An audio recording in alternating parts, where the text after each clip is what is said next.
কালীগঞ্জে পৌরসভার চলাচলের রাস্তা বন্ধ করে দেশীয় অস্ত্র হাতে মহড়ার অভিযোগ জুলহাসের বিরুদ্ধে।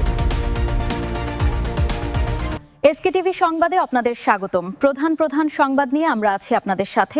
সবুজ হোসেনের ভিডিও ফুটেজে থাকছে বিস্তারিত।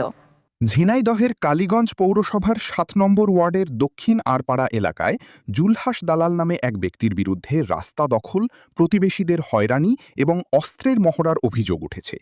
এসব ঘটনায় স্থানীয়দের মধ্যে চরম উদ্বেগ ও ক্ষোভ বিরাজ করছে। স্থানীয় সূত্রে জানা যায়, দীর্ঘদিন ধরে এলাকায় বসবাস করলেও পৌরসভার নিয়মনীতি উপেক্ষা করে জোরপূর্বক বিভিন্ন কর্মকাণ্ড পরিচালনা করছেন বলে অভিযোগ রয়েছে জুলহাসের বিরুদ্ধে। এলাকাবাসীর দাবি, তিনি ৩.৫ শতক জমির মালিক হলেও অতিরিক্ত জমি দখল করে বাড়ি নির্মাণ করেছেন। এছাড়া তার বাড়ির পানি পাশের জমিতে গিয়ে জমে থাকায় জলাবদ্ধতার সৃষ্টি হচ্ছে, যার ফলে পরিবেশের ক্ষতি এবং প্রতিবেশীদের দুর্ভোগ বাড়ছে বলে অভিযোগ। আমি এটা ব্যক্তিগতভাবে আমি রাস্তা কিনেছি, তার শত্রুতা আমার সাথে হয়েছেন। এখান থেকে আমার এটুকু জাতি দেবে। এখন ওই কামরুল ভাই ওই জমি কিনেছে, এই জমি কিনেছে, মালিক আমাদের ৩ ফুট জায়গা দিয়েছে, কিন্তু 3 ফুট জায়গা দেওয়ার পরে ও আমাদের এখন রাস্তা করতে দেবে না, বুঝেছেন। মালিক 3 ফুট দিয়েছে, কিন্তু আমাদের দিয়ে গেছে। এখন আমরা সবাই মিলে বলছি যে আমরা হচ্ছে ভাইরা সবাই কাছে আমরা 2 ফুট দিয়ে আমরা এমনি 7 ফুটে একটা রাস্তা করবো। তা ও রাস্তা এখন করতে দেবে, রাস্তা করতে দিচ্ছে না। এই পাশে জমি এলাকাকে জিজ্ঞেস করছে যে আপনি কি এখন বাড়ি করবেন? তা জমি এলাকা বলছে না, এখন করবেন তো ভাবি তো যাতায়াত করবে। এই পাশে যখন বাড়ি হবে তখন হচ্ছে আপনার রাস্তা দেবো, এখন কোনো রাস্তা হবে না।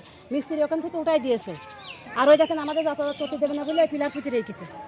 অভিযোগ রয়েছে, এলাকার মানুষের চলাচলের জন্য ব্যবহৃত একটি গুরুত্বপূর্ণ রাস্তা বন্ধ করে দেওয়া হয়েছে।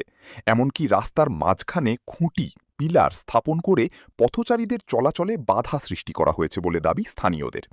এতে সাধারণ মানুষকে বিকল্প পথ ব্যবহার করতে হচ্ছে এবং নানাবিধ ভোগান্তির শিকার হতে হচ্ছে। এলাকাবাসীর আরও অভিযোগ, এসব বিষয়ে কেউ প্রতিবাদ করলে জুলহাস প্রভাব খাটানোর চেষ্টা করেন এবং দেশীয় অস্ত্র প্রদর্শন করে ভয়ভীতি দেখান। কয়েকবার তাকে অস্ত্র হাতে এলাকায় মহড়া দিতেও দেখা গেছে বলে দাবি করেছেন স্থানীয়রা। পানি বেঁধে আসছে, আমাদের খুবই সমস্যা হচ্ছে, কারণ আমাদের রাস্তা নেই, আমাদের যাওয়া আসার খুবই সমস্যা আছে। ছোট ছোট বাচ্চাদের নিয়ে আর কিছুদিন পরে আষাঢ় মাস, তখন পানি এখানে কোমর পর্যন্ত হয়ে যাবে, তখন এই বাচ্চাদের নিয়ে যাওয়া আসা খুবই কষ্ট আমাদের।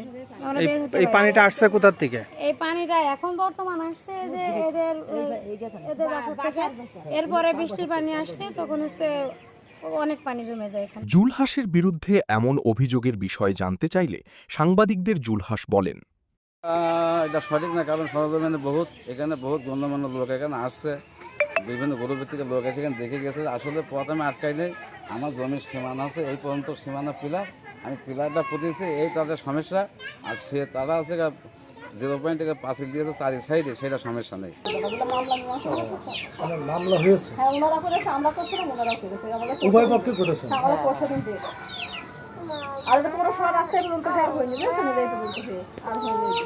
এটা আগলা ফেলা ছিল করলে। আর এই যে আপনি দাঁড়ায় আছেন না, একটু ওনারা গায়ে মানে ইট দিছিল না, বলছে একটু পৌরসভার ভিতরে নেই, ওই পাশের ওই আমাদের খাও তো একটু আমরা ফেলে দিলাম। আপনি এত দেরি কত করছেন কোনি? আপনার কাছে কি করছেন আমরা রাস্তাতে যাওয়া আসা করব? পাশে তো আপনাদের রাস্তাতে জায়গায়। স্থানীয়দের ভাষ্য, একদিকে রাস্তা বন্ধ, অন্যদিকে জলাবদ্ধতা এবং অস্ত্রের ভয়, সব মিলিয়ে এলাকাবাসী চরম দুর্ভোগের মধ্যে দিন কাটাচ্ছেন। তারা দ্রুত বিষয়টি তদন্ত করে প্রয়োজনীয় ব্যবস্থা গ্রহণের জন্য প্রশাসনের হস্তক্ষেপ কামনা করেছেন। মোহাম্মদ সোহরাব হোসেন সবুজ, এসকেটিভি, কালীগঞ্জ, ঝিনাইদহ। আপনারা দেখছিলেন এসকেটিভি নিউজ। পরবর্তী সংবাদ দেখার আমন্ত্রণ জানিয়ে এখানেই শেষ করছি। আল্লাহ হাফেজ।